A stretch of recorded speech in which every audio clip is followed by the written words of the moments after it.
नमस्कार दोस्तों, हाल चाल भोजपुरी में आप सभी का स्वागत है। दोस्तों, खेसारी लाल यादव इसी के चलते फ्लॉप हो जाता है। उनका कुछ गाना जो है फ्लॉप हो जाता है।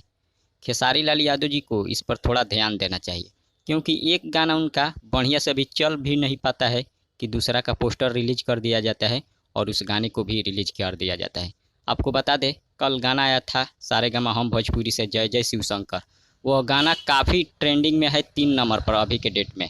लेकिन फिर भी एक पोस्टर रिलीज कर दिया गया है वेब म्यूजिक की तरफ से। जी हाँ, कल उस गाने को भी रिलीज किया जाएगा, जिस गाने का बोल है देवर जी ले चली। जी हाँ, देवर जी ले चली, जिसे खेसारी लाल यादव जी के साथ में सोना सिंह गाई है और संतोष साहिल जी इस गाने को लिखे हैं। आर्या शर्मा जी का म्यूजिक है, जिसे रिलीज किया जाएगा वेब म्यूजिक से। जी हाँ, वेब म्यूजिक से रिलीज किया जाएगा कल सुबह 6:15 में। इसलिए आप सभी खेसारी फैन तैयार रहिए कल सुबह 6:15 में। तब तक मिलते हैं अगले वीडियो में।